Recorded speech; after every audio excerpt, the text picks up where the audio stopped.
नमस्कार, स्वागत है आपका हमारे YouTube podcast channel echoes from the dark में। आज की कहानी हमें लिखी है आनंद ने चेन्नई से। कहानी पसंद आए तो वीडियो को लाइक जरूर करें। आखिर हमारा चैनल आप जैसे व्यूअर्स की वजह से ही तो है। नमस्कार। आज हम किसी किताब या रिसर्च की नहीं बल्कि एक निजी अनुभव की गहराई में उतरेंगे।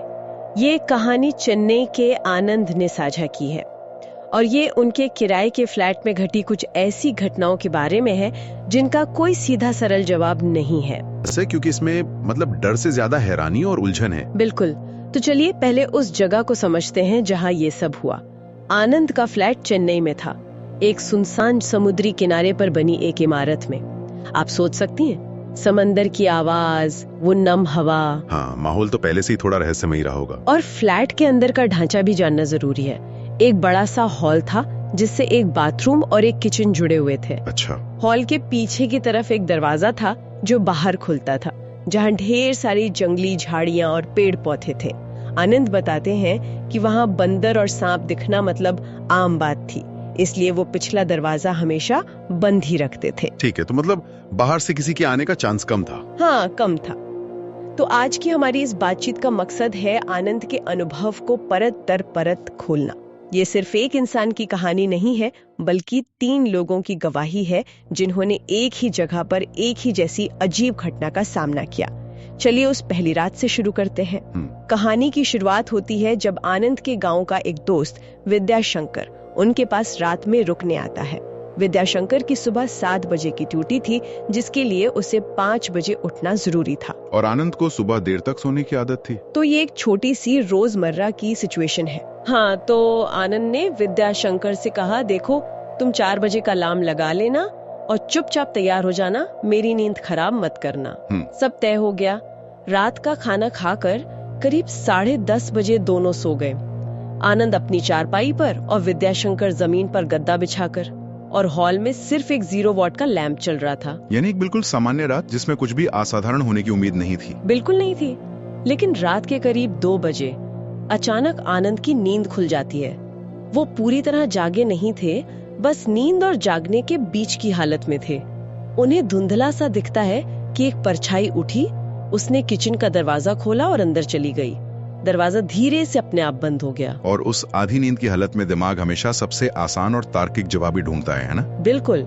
आनंद का पहला ख्याल यही था कि ये जरूर विद्याशंकर होगा, ड्यूटी के लिए जल्दी उठ गया होगा। ये सोचकर वो दोबारा सोने की कोशिश करने लगे। उन्होंने ज्यादा ध्यान ही नहीं दिया। इसे एक तरह का मेंटल शॉर्टकट कह सकते हैं। हमारे दिमाग को अनिश्चितता पसंद नहीं है, तो वो खाली जगहों को सबसे संभावित जानकारी से भर देता है। दोस्त को सुबह उठना था, कोई उठा तो वो दोस्ती होगा, मामला खत्म। सही कहा। लेकिन मामला यहाँ खत्म नहीं हुआ। कुछ ही मिनटों बाद किचन का दरवाजा फिर खुला, वही परछाई बाहर आई और इस बार बाथरूम में चली गई।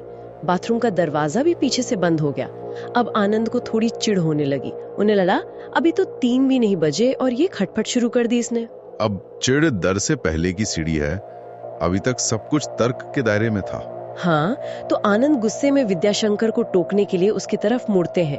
कुछ कहने ही वाले होते, लेकिन जैसे ही उनकी नजर विद्याशंकर पे पड़ती है, उनके होश उड़ जाते हैं। विद्याशंकर तो उनकी तरफ पीठ करके आराम से सो रहा था, गहरी नींद में। और यही वो पल है जब पेट में एक ठंडी सी लहर दौड़ जाती है, जब तार्किक दुनिया का फर्श आपके पैरों के नीचे से खिसक जाता है। उस वक्त आनंद की घबराहट का कोई ठिकाना नहीं था।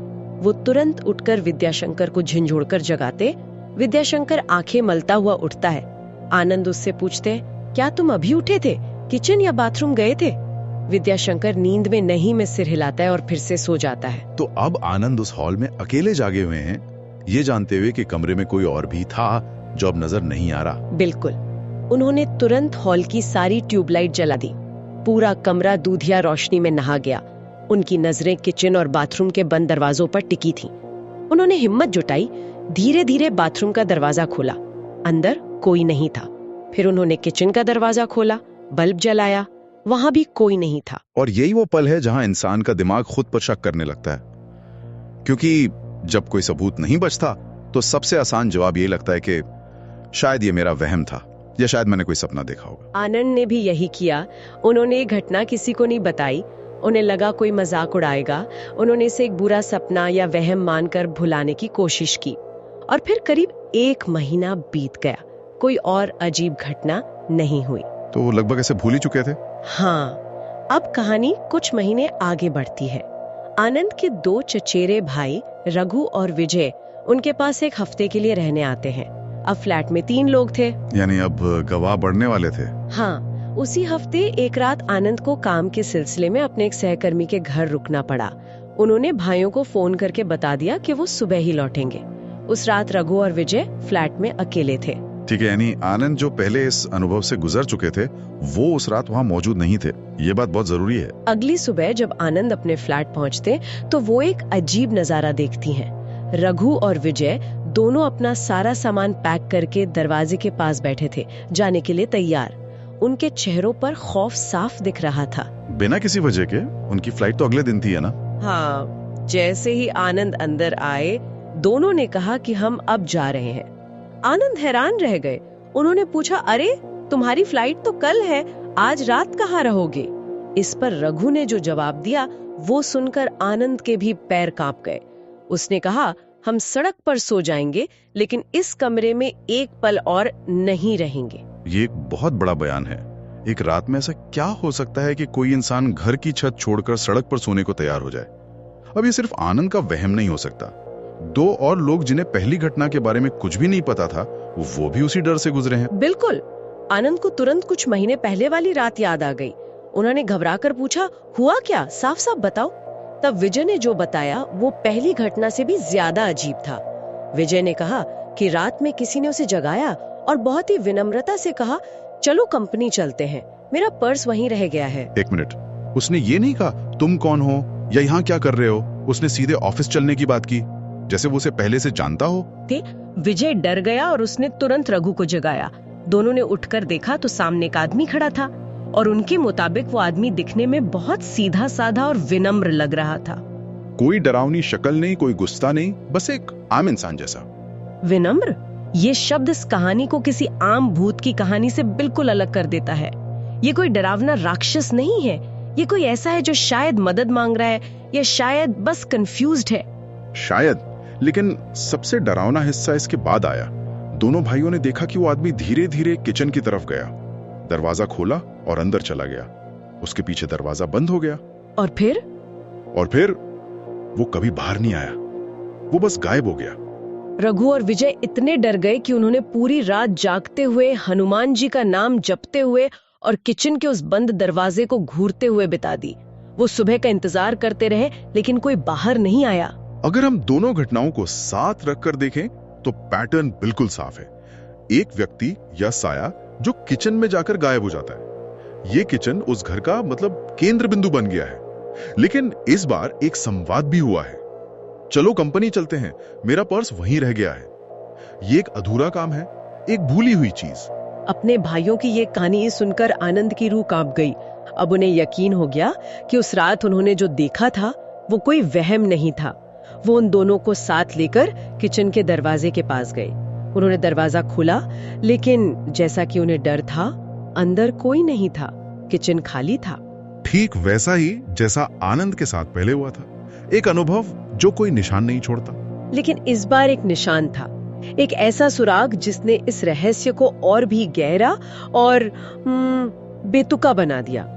जब उन्होंने किचन की ठीक से तलाशी ली तो उन्होंने फ्रिज खोला और जो देखा वो इस कहानी की सबसे अजीब बात है। फ्रिज में रखे लगभग 1 किलो टमाटर गायब थे। क्या टमाटर? आप मजाक तो नहीं कर रही हैं? नहीं, मैं बिल्कुल सीरियस हूँ। टमाटर, और सिर्फ इतना ही नहीं, फ्रिज के नीचे जमीन पर कुछ टमाटर के बीज और थोड़ा रस गिरा हुआ था, जैसे किसी ने जल्दी में टमाटर निकाले हों। और इसके साथ साथ पूरे किचन में एक अजीब सी मीठी सी सड़ी हुई गंध भी आ रही थी। टमाटर?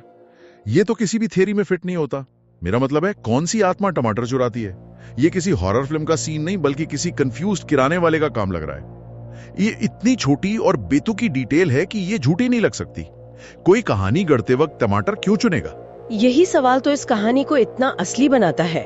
और जहां तक उस अजीब गंध की बात है, अक्सर ऐसी जगहों पर जहां पैरानॉर्मल एक्टिविटी होने का दावा किया जाता है, एक खास किस्म की गंध महसूस किए जाने की बातें सामने आती हैं।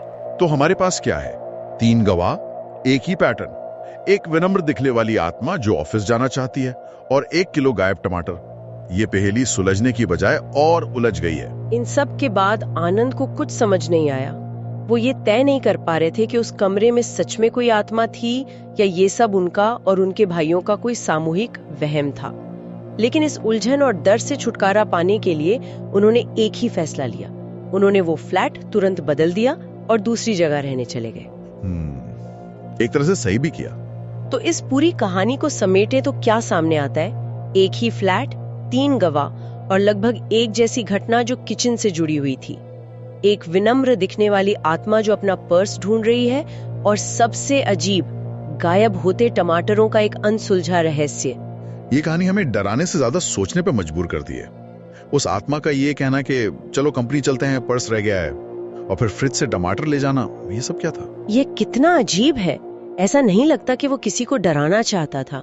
वो तो बस अपना कोई पुराना काम कर रहा था। क्या इस तरह की घटनाओं के लिए भी कोई व्याख्या होती है? हाँ, बिल्कुल।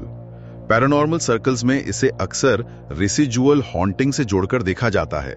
ये विचार कहता है कि कुछ जगहों पर तीव्र भावनाओं या आदतों की ऊर्जा एक निशान या छाप छोड़ जाती है। ये एक टेप रिकॉर्डर की तरह है जो एक ही सीन को बार बार प्ले करता है। उस आत्मा या ऊर्जा को शायद ये पता भी नहीं होता कि वहां अब कोई और रहता है। वो किसी से बात नहीं कर रही, वो बस अपनी पुरानी स्क्रिप्ट दोहरा रही है। तो आपके कहने का मतलब है कि वो शायद हर रात ऑफिस जाने की तैयारी करता होगा और उसी रूटीन के हिस्से में फ्रिज से टमाटर निकालना भी शामिल होगा। हो सकता है। ये उस अजीब व्यवहार की एक संभावित व्याख्या है, लेकिन ये एक ज्यादा गहरा सवाल भी खड़ा करता है। सोचिए, अगर आत्माएं सिर्फ बड़ी दुखद घटनाओं या अधूरे इंतकाम में नहीं, बल्कि अपनी जिंदगी के सबसे साधारण रोजमर्रा के कामों में अटक जाती हैं, जैसे ऑफिस के लिए लंच पैक करना, तो ये हमारे अस्तित्व और याददाश्त के बारे में क्या कहता है? ये तो बहुत ही गहरा विचार है कि शायद मरने के बाद भी हम अपनी आदतों के गुलाम बने रहते हैं, या शायद वो आदतें ही हमारा वो हिस्सा हैं जो पीछे रह जाता है। ये कहानी इसलिए यादगार है क्योंकि ये हमें किसी दैत्य से नहीं डराती, बल्कि एक साधारण, शायद थके हुए इंसान की एक झलक दिखाती है जो बस अपना काम पूरा करने की कोशिश कर रहा है समय के पार, 1 किलो टमाटर के साथ। और यही बात इसे किसी भी हॉरर फिल्म से ज्यादा परेशान करने वाली और सोचने पर मजबूर करने वाली बना देती है। ये कहानी सुनने के लिए बहुत बहुत धन्यवाद। अगर आप भी अपना अनुभव हमारे साथ साझा करना चाहते हैं तो हमें ईमेल लिख सकते हैं। हमारा ईमेल आईडी है echoesfromthedark.official@gmail.com।